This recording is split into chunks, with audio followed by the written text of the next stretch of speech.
Hola, mi nombre es Kevin Pérez, soy estudiante de la carrera de Derecho en la Universidad Nacional Autónoma de Honduras en el Valle de Sula y hoy les hablaré del derecho de petición en el derecho administrativo. Pese a encontrarse reconocido constitucionalmente como un derecho fundamental de la persona, el derecho de petición no es utilizado de manera masiva por los ciudadanos, probablemente sea por el desconocimiento de los alcances de esta institución. Sin embargo, doctrinalmente ha servido de base para el surgimiento de numerosos derechos vinculados con las relaciones entre la persona y la autoridad pública. En el presente video les voy a explicar un poco sobre este derecho dentro de la rama del derecho administrativo. Para conocer mejor qué es el derecho de petición, una definición de este lleva a considerarlo como el derecho de toda persona que no es titular de derechos subjetivos o de intereses legítimos de dirigir peticiones a los organismos, órganos y personas órganos que ejercen las funciones del poder sobre materias de competencia pública administrativa. Como todo, el derecho de petición tiene antecedentes. Sus orígenes históricos se remontan a las monarquías asiáticas de tipo tiránico. Se convierte en la Edad Media en una vía institucional privilegiada mediante el cual los súbditos acuden primero al monarca y después a otras instituciones públicas solicitando gracias o reparación de agravios. En efecto, en la Edad Media surgen las asambleas estamentales, a las cuales acudían los representantes con sus cuadernos de instrucciones, en los que precisamente contenían las peticiones de los súbditos al monarca. En las asambleas estamentales aceptaban las propuestas reales a cambio de ver satisfechas sus peticiones, por lo cual aquellas condicionaban las decisiones políticas del monarca.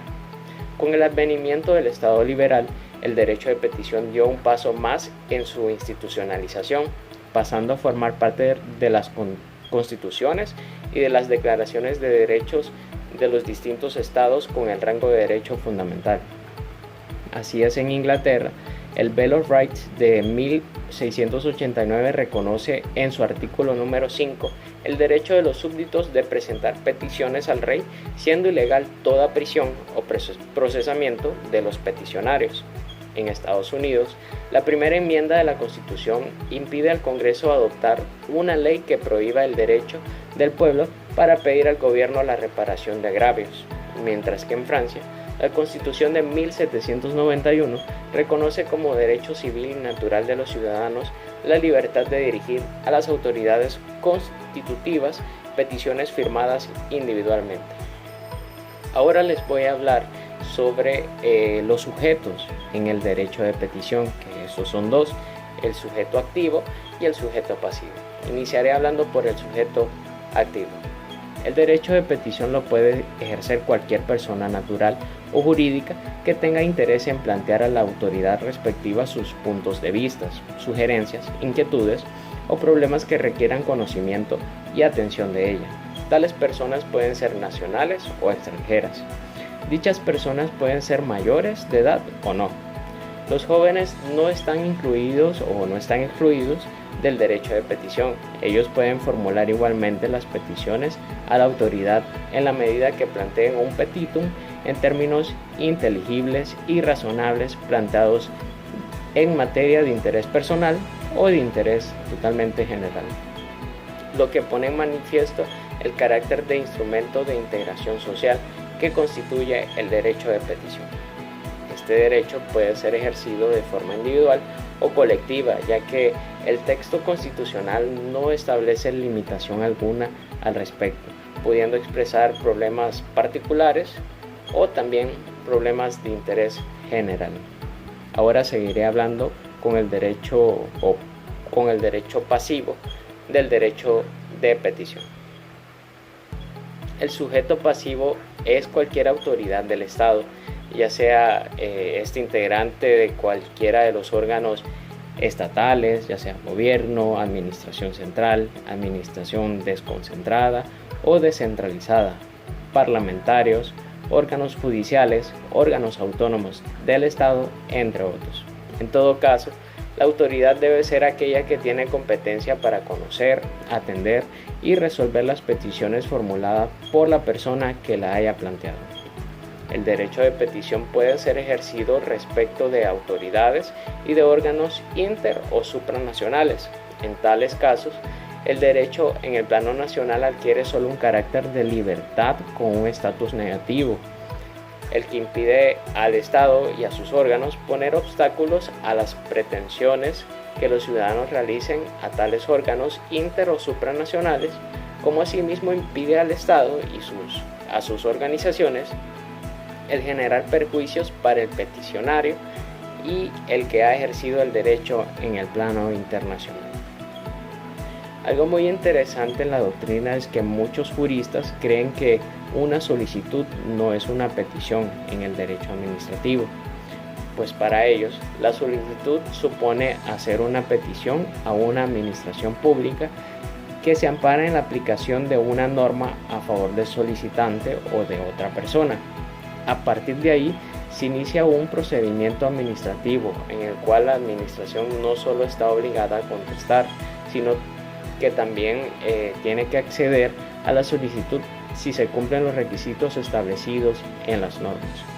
Mientras que una petición consiste en ejercer el derecho de petición establecido en la misma Constitución de la República. Este derecho funciona como una norma de cierre del sistema, puesta que solo puede ser ejercida cuando no existe algún otro medio previsto en el ordenamiento jurídico para hacer solicitudes, quejas o sugerencias mediante un procedimiento específico distinto. El derecho de petición tiene las siguientes características. Es un derecho fundamental. La efectividad de este derecho de petición es esencial para lograr los fines del Estado constitucional de derecho y justicia. Se da para dar pronta resolución a las peticiones y es una obligación irrecusable del Estado.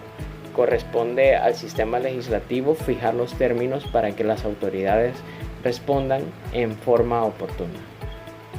Ahora bien, en la regulación legal en Honduras del derecho de petición y la relación que tiene con el derecho administrativo, encontramos que en el artículo 80 de la Constitución de la República se establece que el derecho de petición está determinado por este mismo artículo, que dice lo siguiente: toda persona o asociación de personas tiene el derecho de presentar peticiones a las autoridades, ya sea por motivos de interés particular o general, y de obtener pronta respuesta en el plazo legal.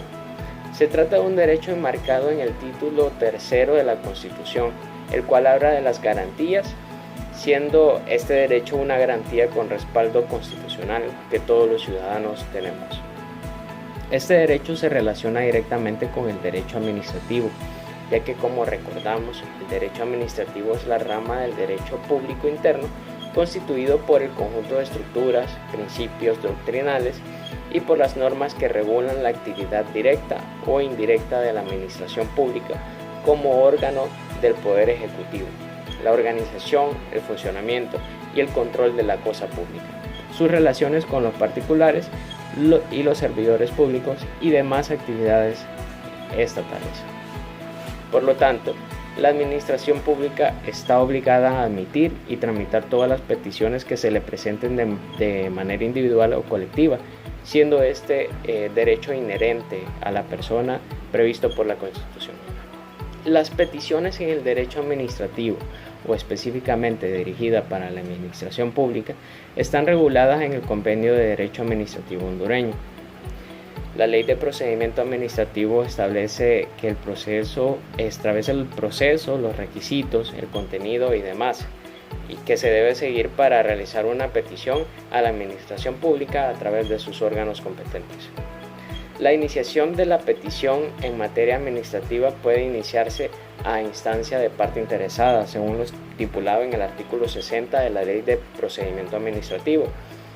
El artículo 61 determina que la petición, cuando sea a instancia de parte interesada, deberá contener ciertos requisitos, como ser la suma en la cual se indica su contenido o el trámite que se desea tratar, también la indicación del órgano al que se dirige, las generales del solicitante o de su representante, en cuyo caso deberá presentar el documento que acredite su representación.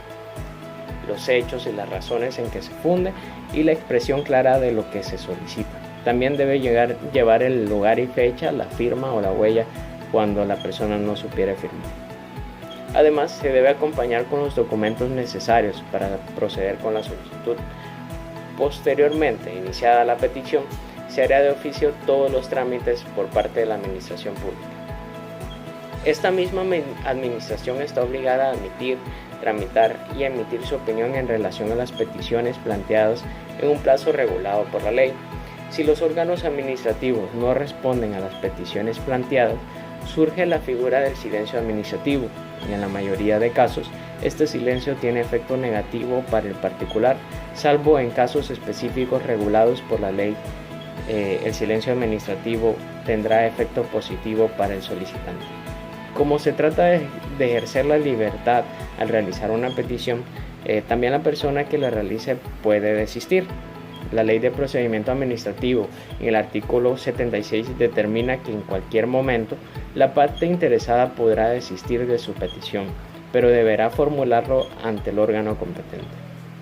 Y para la resolución de esta petición, esta misma ley establece en su artículo 84 que esta resolución la misma podrá notificarse en el plazo máximo de 10 días contados a partir del día siguiente de la presentación del primer escrito de petición, cuando lo solicitado se pueda resolver de plano en el fondo, y en el plazo máximo de 60 días contados a partir del día siguiente de la notificación de la primera providencia en los demás casos.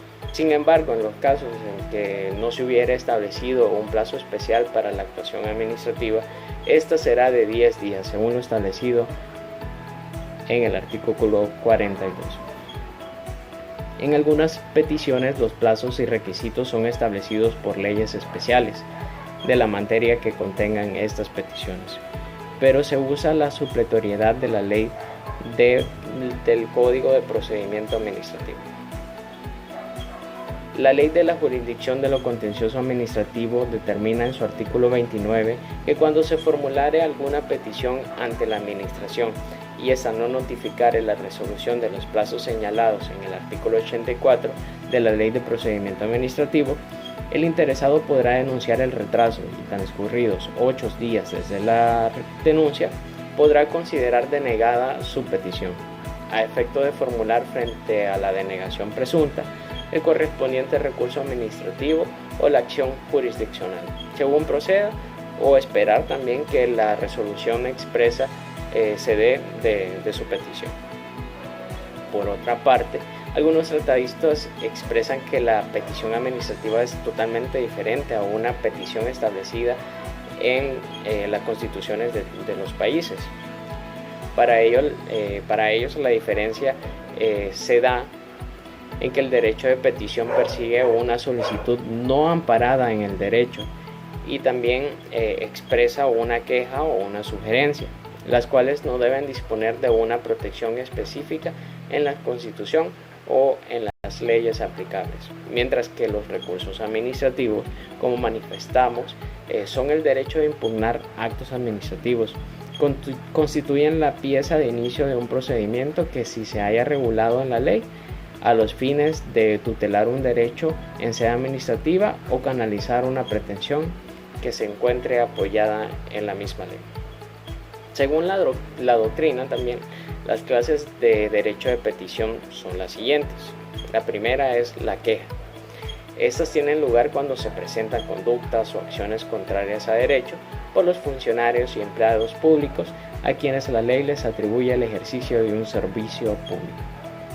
Los reclamos se da cuando se acude al órgano correspondiente para presentar la noticia de la suspensión injustificada o una prestación irregular o deficiente por los entes administrativos.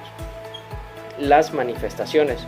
Por medio de estas se presenta a la autoridad correspondiente opiniones del peticionario sobre una materia sometida a actuación administrativa. Las peticiones de informaciones. Estas proceden cuando un particular, en un caso concreto a su interés, solicita al órgano administrativo que le den a conocer cuál ha sido la actuación en cierto asunto y que le permitan verificar documentos que están bajo la responsabilidad de la administración pública. También están las consultas. Estas tienen lugar cuando el particular acude a la administración pública para solicitar una opinión sobre algún asunto relacionado a sus atribuciones o intereses. Para concluir el video, podemos determinar que la norma constitucional hondureña regula el derecho de petición como un derecho inherente a los habitantes del país, el cual no es respetado por la mayoría de órganos administrativos al no resolver las peticiones de los particulares en el plazo que establece la ley. Y aunque el silencio administrativo se formule por la falta de respuesta por parte de la administración pública, también se debe visualizar el plano de las facultades que tiene esta administración y que no está ejerciendo de manera correcta, pues no contesta a los peticionantes y crea costas o perjuicios para el Estado y para los mismos particulares. Espero que les haya gustado el video. Muchas gracias.